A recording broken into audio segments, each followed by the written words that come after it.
Hello friends, welcome back to my channel. मैं हूं आपकी फ्रेंड वर्षा। आज की इस वीडियो में यहां पर हम बात करेंगे बीएड एंट्रेंस एग्ज़ाम के पेपर के बारे में।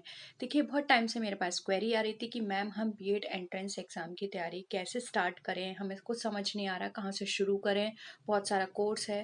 तो देखिए, सबसे पहले जो मोस्ट इम्पॉर्टेंट बात है वो है ये, आप किसी भी एग्ज़ाम की तैयारी कर रहे हैं, सबसे पहले उस एग्ज़ाम का आपको सिलेबस बहुत अच्छे से पता होना चाहिए। लास्ट टाइम भी जब एग्ज़ाम में 10 या 15 दिन बचे थे, तब भी बहुत सारे बच्चों के मेरे पास ये मैसेज आ रहे थे कि मैम हमें समझ नहीं आ रहा, पेपर कहाँ से शुरू करें। यानी कि आपको अब एग्ज़ाम से 10 दिन पहले तक आपको ये क्लियर नहीं है कि आपको एग्ज़ाम कैसे शुरू करना है, आपको प्रिपरेशन कहाँ से स्टार्ट करनी है। इट मीन्स आपको सिलेबस उसका अच्छे से पता नहीं है। तो सबसे पहले आप किसी भी एग्ज़ाम की तैयारी कर रहे हैं, सबसे पहले एक नोटबुक में जो भी सिलेबस प्रोवाइड किया गया है, वो आपको अच्छे से लिखना है, उसको समझना है कि आपके एग्ज़ाम में किस लेवल का पूछा जाएगा, आपको कौन-कौन से टॉपिक पढ़ने हैं, क्या-क्या चीज़ें आएँगी आपके एग्ज़ाम में, ये आपको अच्छे से पता होना चाहिए। क्योंकि जब तक आपको ये नहीं पता, तो आप अपनी तैयारी कहाँ से शुरू करोगे? ये वहाँ पे आपको प्रॉब्लम क्रिएट होगी, ठीक है? तो सबसे पहले आपको अपना सिलेबस अच्छे से नोट करना है और देखना है कि किस लेवल का आपको पूछा जाएगा, ठीक है? बीएड एंट्रेंस एग्ज़ाम की यहाँ पर हम बेसिकली बात कर रहे हैं, तो सबसे पहले आपको ये देखना है बीएड एंट्रेंस एग्ज़ाम में जैसे कि हिंदी होता है, इंग्लिश होता है, ज्योग्राफी, हिस्ट्री, ये आपके जीके के पोर्शन में आ जाते हैं। रीजनिंग हो गया और मेन आपका सब्जेक्ट हो गया जो कि हम बात कर रहे हैं कॉमर्स की, क्योंकि हम कॉमर्स की क्लास यहाँ पर करते हैं।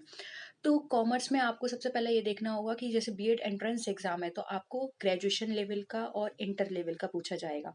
तो आपको वहाँ पर ये देखना है कि सिलेबस में कौन-कौन से चैप्टर्स हैं जो वहाँ पे दिए हुए हैं, और आपको सिर्फ़ उन्हीं चैप्टर्स पे फ़ोकस करना है, क्योंकि उन्हीं चैप्टर से पूछा जाता है। तो आपको सिलेबस क्लियर होगा, तभी आप अपनी तैयारी शुरू कर पाएँगे, ठीक है? सिलेबस के बाद आपको ये देखना है कि जो भी पॉइंट्स सिलेबस में दिए हुए हैं या जो भी टॉपिक सिलेबस में दिए हुए हैं, आपको उन टॉपिक में से कौन से पॉइंट ऐसे लगते हैं जो आपके स्ट्रॉन्ग हैं, या कौन से टॉपिक ऐसे हैं जो आपको वीक लगते हैं, आपको उनको क्लासिफाई करना है। फिर जो स्ट्रॉन्ग पॉइंट है, उन पर आप डायरेक्ट प्रैक्टिस सेट भी लगा सकते हैं, लेकिन जो वीक पॉइंट है उस पे प्रैक्टिस सेट लगाने से कोई फ़ायदा नहीं होगा। तो सबसे पहले आपको क्या करना है, जो भी आपके वीक टॉपिक हैं या जो टॉपिक आपको बिल्कुल समझ नहीं आते, उनको पहले आपको अच्छे से उनकी थ्योरी पढ़नी है। क्योंकि थ्योरी पढ़ने से क्या होगा, आपको एक आइडिया लग जाएगा कि ये किस बारे में बात कर रहा है, और आपको उससे क्वेश्चन सॉल्व करने में भी आसानी होगी। डायरेक्ट आप क्वेश्चन पे जाएँगे तो आपका टाइम वेस्ट होगा, क्वेश्चन भी आपको समझ नहीं आएगा, आप डायरेक्ट बस आंसर देख लोगे, ठीक है? सबसे पहले क्या है, आपको सिलेबस देखना है, उसके बाद आपको जो थ्योरी पढ़नी है, जो जो वीक है आपका पॉइंट, उसकी आपको थ्योरी अच्छे से समझनी है, उसके बाद आपको क्वेश्चन पे जाना है। यानी कि पहले थ्योरेटिकल पार्ट आपको अपना स्ट्रॉन्ग करना है, उसके बाद अपना प्रैक्टिकल पार्ट स्ट्रॉन्ग करना है, ठीक है? अब ये हो गया हमारा कि आपको कैसे स्टार्टिंग करनी है, ठीक है? अब आपने धीरे-धीरे अपनी थ्योरी स्ट्रॉन्ग कर ली, फिर आएँगे आप प्रीवियस पेपर पे। आप प्रीवियस पेपर से लगाना शुरू कर देंगे। अब प्रीवियस पेपर आपको नेट पे हर जगह अवेलेबल हो जाएँगे, तो प्रीवियस पेपर से क्या होगा कि आपको एक आइडिया लग जाएगा कि हाँ, इस तरह से पूछा जाता है, और आपने जो थ्योरी पढ़ी है, उससे आप प्रीवियस पेपर कितना सॉल्व कर पाते हैं।